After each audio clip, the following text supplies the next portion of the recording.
Hello everyone, welcome to my YouTube channel bio with ease. तो हमने अपनी पिछली वीडियो में रिप्रोडक्शन का इंट्रोडक्शन थोड़ा पढ़ लिया है, जिसमें हमने मेन टॉपिक जो कि है difference between asexual reproduction and sexual reproduction cover किया है, जो कि एग्ज़ाम्स में कई बार पूछा भी गया है और भी बहुत सारे क्वेश्चंस हैं जो हमने उस वीडियो में कवर किए हैं। तो अगर आपने वो वीडियो अभी तक नहीं देखा है तो प्लीज़ आप उसे देख लीजिए, उसका लिंक मैंने आपको डिस्क्रिप्शन में दे दिया है। आज का हमारा टॉपिक है जिसमें हम एसेक्सुअल रिप्रोडक्शन को थोड़ा और डीप में पढ़ेंगे। सेक्सुअल रिप्रोडक्शन के आज हम नए नए टाइप्स पढ़ने वाले हैं कि किस किस तरह से असेक्सुअल रिप्रोडक्शन हो सकता है। तो असेक्सुअल रिप्रोडक्शन का मतलब होता है जहाँ पे सिंगल पेरेंट इन्वॉल्व हो और जहाँ पे फ्यूजन ऑफ गैमेट्स नहीं होता और जो ऑफस्प्रिंग होता है वो बिल्कुल आइडेंटिकल होता है अपने पेरेंट्स के। आइडेंटिकल का मतलब है कि उसका जो जेनेटिक मटेरियल होता है वो बिल्कुल सेम टू सेम होता है अपने पेरेंट के। तो अलग अलग पार्ट्स पढ़ते हैं कि किस किस तरह से एसेक्सुअल रिप्रोडक्शन हो सकता है। तो पहला हमारा पार्ट है इसका फिजन। तो फिजन का मतलब क्या होता है? फिजन का मतलब होता है स्प्लिटिंग, यानी कि टूट जाना, ब्रेकिंग अप इनटू पार्ट्स, यानी कि अगर कोई ऑर्गेनिज्म अपने कुछ पार्ट्स में टूट जाए, एक या दो या तीन पार्ट्स में टूट जाए और उसका हर एक पार्ट एक ऑर्गेनिज्म बना दे, कुछ इस तरह से इसका मतलब है कि दो पार्ट्स हो सकते हैं। पहला है बाइनरी फिजन, सेकंड है मल्टीपल फिजन। अब बाइनरी का मतलब होता है दो, तो यहाँ पे क्या हो रहा होगा कि एक ऑर्गेनिज्म दो पार्ट्स में ब्रेक होता है और उसके दोनों ही पार्ट्स क्या करते हैं, एक नया इंडिविजुअल फॉर्म कर देते हैं।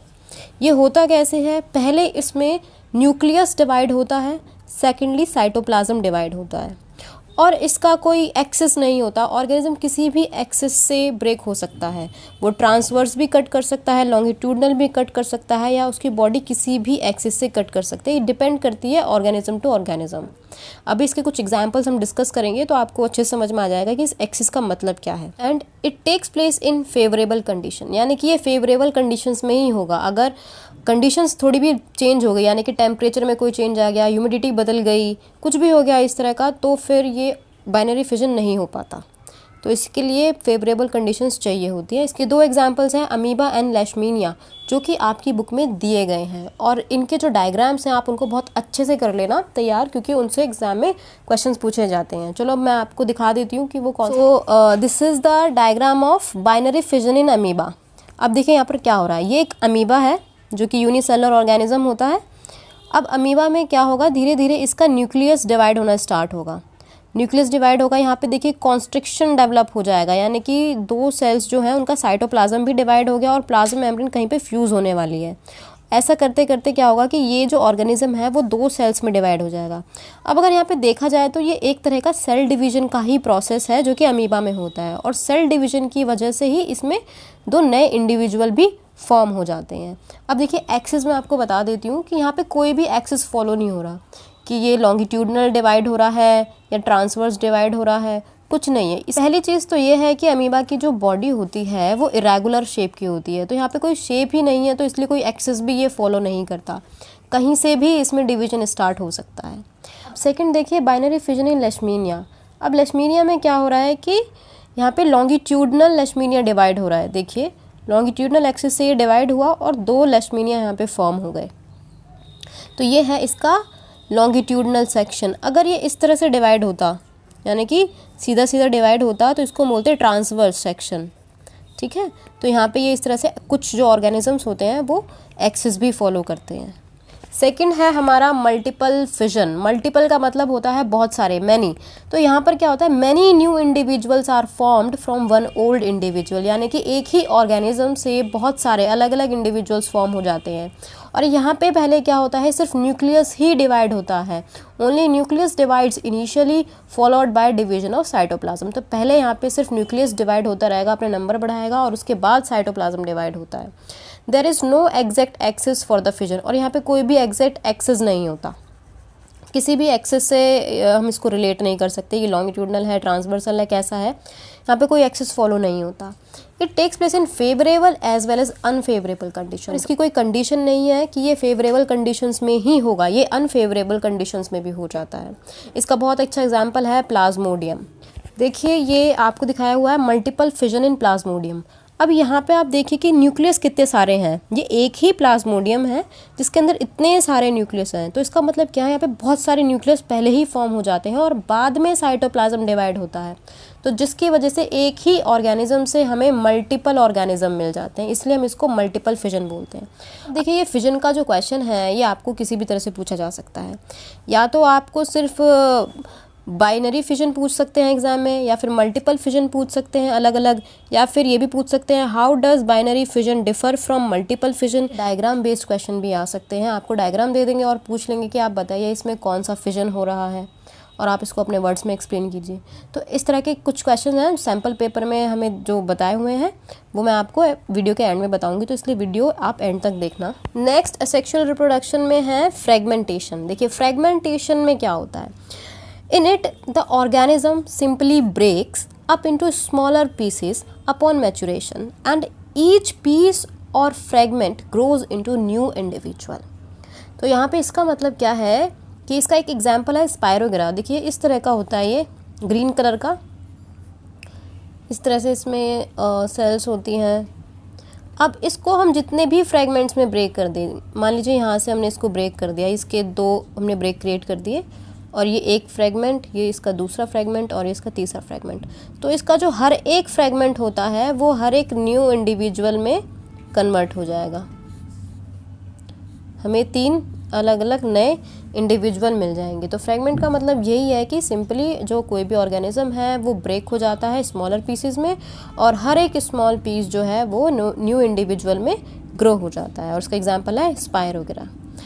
थर्ड है रीजनरेशन, यानी कि यहाँ पे कुछ रीजनरेट होने वाला है। It is the ability of an organism to give rise to new individual from their body parts by replacing or restoring the damaged or missing body parts into separate individual, example hydra and planaria। तो regeneration में क्या होता है कि मान लीजिए कोई भी एक ऑर्गेनिज्म है, उसको हमने कट कर दिया पीसीज में, तो चाहे हम उसको 10 पीसेज में कट कर दें, उसके 10 के 10 पीसेज क्या करेंगे, एक नए नए ऑर्गेनिज्म को बना देंगे। अब वो उसके हाथ से भी पूरा का पूरा ऑर्गेनिज्म बन सकता है, उसके पैरों से भी पूरा का पूरा ऑर्गेनिज्म बन सकता है। तो इसका एक बहुत अच्छा एग्जाम्पल है प्लेनेरिया का, जो कि आपकी बुक में ऑलरेडी दिया हुआ है। ये है वो example, planaria, regeneration in planaria. अब देखिए यहाँ पे इस प्लेनेरिया के हमने 3 फ्रेगमेंट कर दिए, ठीक है, तीन फ्रेगमेंट कर दिया। अब 3 फ्रेगमेंट के बाद देखिए, अब यहाँ से इसका ये जो हेड था, अब हेड से ही ये पूरा का पूरा ऑर्गेनिज्म बन गया। अब यहाँ पे देखिए इसका ये एब्डोमेन वाला रीजन था, अब यहाँ से ये पूरा का पूरा ऑर्गेनिज्म बन गया, इसका हेड यहाँ बन गया और इसकी टेल यहाँ पर बन गई। अब टेल से भी पूरा का पूरा ऑर्गेनिज्म बन गया, यानी कि जो बचा हुआ पार्ट है उसने जो लॉस्ट पार्ट है उसको रीजनरेट कर लिया। ठीक है, आप इसको फ्रेगमेंटेशन से बिल्कुल भी रिलेट मत करना, फ्रेगमेंटेशन और रीजनरेशन दोनों ही बिल्कुल अलग अलग चीज़ें होती हैं। ओके, रीजनरेशन में देखिए क्या हो रहा है, रीजनरेट कर रहा है अपने बॉडी पार्ट्स को, और फ्रेगमेंट्स में हर एक फ्रेगमेंट से एक नया इंडिविजुअल बन रहा है। तो ये दोनों ही अलग अलग चीज़ें हैं, इनमें कंफ्यूज ना हो। लेकिन ये जो रीजनरेशन होता है हम इसको ट्रू रिप्रोडक्शन नहीं बोल सकते, क्योंकि अब ये देखिए कि हर एक ऑर्गेनिज्म रिप्रोडक्शन के लिए खुद को पार्ट्स में ब्रेक तो नहीं कर सकता। ठीक है, जैसे यहाँ पे लिखा हुआ है कि however regeneration is not the same as reproduction since most organism would not normally depend on being cut up to be able to reproduce. ये तो कहीं से भी ट्रू रिप्रोडक्शन नहीं है, ये सिर्फ किसी भी ऑर्गेनिज्म की एबिलिटी होती है कि वो अपने लॉस्ट पार्ट को रीजनरेट कर ले। जैसे कि आपको कॉमनली लिजार्ड्स में देखने के लिए मिलता है, अगर हम लिजार्ड्स की टेल कट कर देते हैं तो उनकी टेल जो होती है वो फिर से रीजनरेट हो जाती है। ठीक है, नेक्स्ट है बडिंग। तो देखिए बडिंग में क्या होता है, a bud develops as an outgrowth due to repeated cell division at one specific site of the parent body. When bud get fully matured, it detach from the parent body and become new independent individual। और इसका example है hydra. अब देखिए यहाँ पर क्या होता है कि एक बड डेवलप हो जाती है। देखिए जैसे कि ये एक हाइड्रा है, हाइड्रा में क्या होगा, कुछ यहाँ पे स्पेशलाइज्ड सेल्स होती हैं जो कि क्या करती हैं, मल्टीप्लाई करती रहती हैं, और उसकी वजह से क्या होता है कि एक बड डेवलप हो जाती है। और जब ये जो बड होती है ये एक मैच्योर ऑर्गेनिज्म में कन्वर्ट होने लगती है, तो उसके बाद ये पेरेंट बॉडी से डिटैच हो जाती है, और पेरेंट्स बॉडी से जब ये डिटैच हो जाएगी तो ये एक न्यू इंडिविजुअल की तरह अपनी लाइफ जीने लगती है। ठीक है, तो ये भी एक मोड है एसेक्सुअल रिप्रोडक्शन का। यहाँ पे कोई भी फ्यूजन ऑफ गैमेट्स ऐसा कुछ नहीं होता, और जो इसका जेनेटिक होगा वो भी अपने पेरेंट के बिल्कुल आइडेंटिकल होगा। है स्पोर फॉर्मेशन, जिसको हम स्पोरोजेनेसिस भी बोल सकते हैं। यहाँ पर क्या होता है कि स्पोर्स फॉर्म होते हैं, स्पोर्स बन जाते हैं छोटे छोटे। So spores are unicellular reproductive bodies present in a sac called sporangia. When spores matured, sporangia burst and spores are carried to different locations by air, wind, water। और इसका example है राइजोपस। देखिए यहाँ पे क्या होता है कि स्पोर्स की फॉर्मेशन हो जाती है। स्पोर्स क्या होते हैं? छोटे छोटे रिप्रोडक्टिव बॉडीज़ होती हैं, जो कि स्पोरेंजिया एक सैक होता है, बैग लाइक स्ट्रक्चर होता है जिसके अंदर वो कलेक्टेड रहते हैं।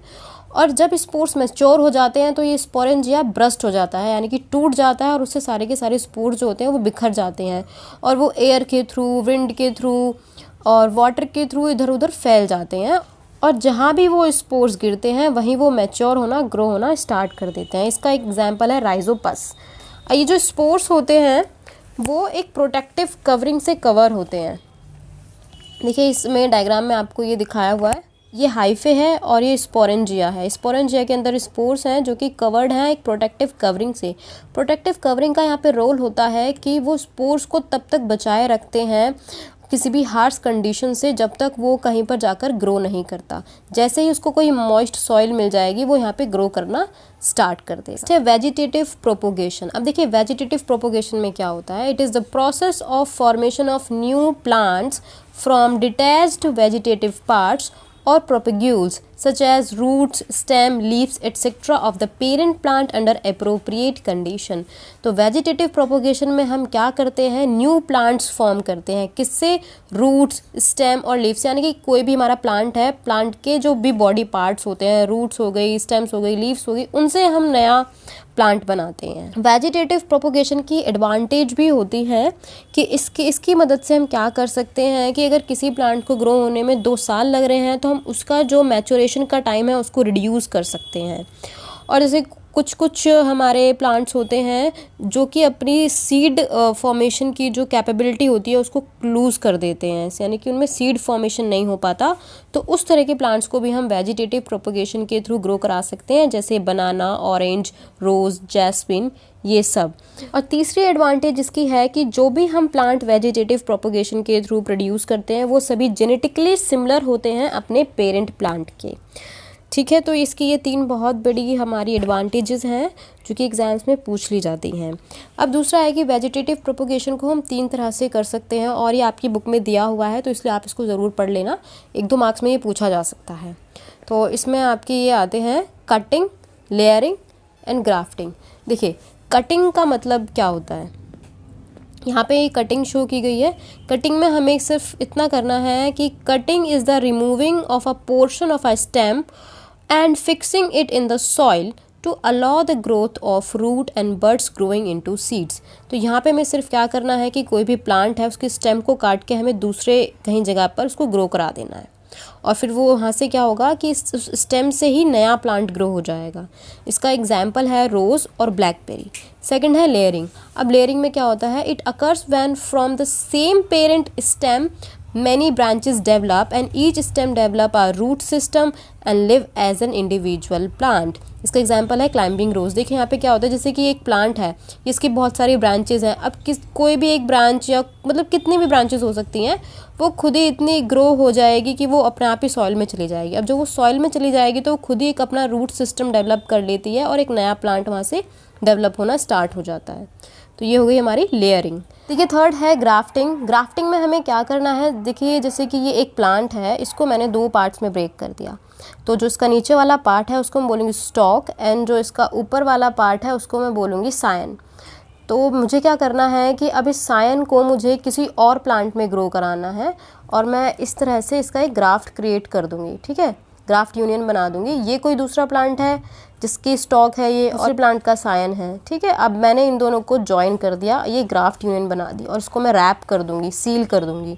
तो अब इससे जो मुझे प्लांट मिलने वाला है वो एक हाइब्रिड है जिसमें इन दोनों प्लांट्स की क्वालिटी होती है। तो in grafting a stem is cut and tied over the other plant stem. This way the quality of both plants will retain in the same plant. इसका एग्जाम्पल है रोज। तो आई होप आपको cutting, layering, grafting, vegetative propagation अच्छे से समझ आ गया होगा। अब कुछ क्वेश्चंस देख लेते हैं सैम्पल पेपर के। देखिए यहाँ पर ये क्वेश्चन दिया गया है, consider the figure given below.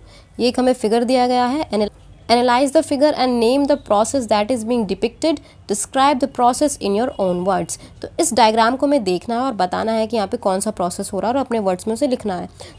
तो अभी अभी मैंने आपको एनसीईआरटी बुक में ये डायग्राम दिखाया था कि ये रीजनरेशन है किसमें, हाइड्रा में। आपको डायग्राम देखते ही ये पता चल जाएगा और आप इसका आंसर जो है बहुत ईजिली कर पाएंगे। सेकेंड क्वेश्चन देखते हैं। सेकेंड क्वेश्चन है, why fission, regeneration and fragmentation all are consider as methods of asexual reproduction. यानी कि फिजन, रीजनरेशन, फ्रेगमेंटेशन, इनको हम असेक्सुअल रिप्रोडक्शन में क्यों कंसिडर करते हैं। तो इन तीनों में ही कॉमन क्या है कि यहाँ पे एक तो सिंगल पेरेंट इन्वॉल्व होता है, दूसरा यहाँ पे कोई भी गैमेट्स का फ्यूजन नहीं होता, कोई गैमेट फॉर्मेशन नहीं होती, और तीसरा जो भी इंडिविजुअल फॉर्म होता है वो जेनेटिकली आइडेंटिकल होता है अपने पेरेंट के। तो ये तीनों रीज़न हम इसमें लिख सकते हैं। डायरेक्ट क्वेश्चन पूछ लिया गया है। अब देखिए इसका दूसरा पार्ट में क्या पूछा गया है, recall the process of binary fission in amoeba with the help of diagram only. यानी कि हमें यहाँ पे सिर्फ डायग्राम बनाना है जिसमें हमें ये शो करना है कि अमीबा जो है वो बाइनरी फिजन से रिप्रोड्यूस कर रहा है, यानी कि उसका सेल डिवीजन वाला प्रोसेस ही हमें यहाँ पे दिखाना है। तो देखिए यहाँ पे सिर्फ आपको डायग्राम बेस्ड क्वेश्चन ही पूछे गए हैं। कितना इजी है ये सब, सिर्फ आप इसके डायग्राम कर लीजिए और इनकी दो दो लाइन की जो डेफिनेशंस है आप उन्हें पढ़ लीजिए। आई एम श्योर कि आप इसके सारे क्वेश्चंस अटेम्प्ट कर पाएंगे। तो अगर आपको ये वीडियो पसंद आया हो तो इसे अपने दोस्तों के साथ ज़रूर शेयर करें और मेरे चैनल को लाइक, कमेंट एंड सब्सक्राइब करना ना भूलें। Thank you very much.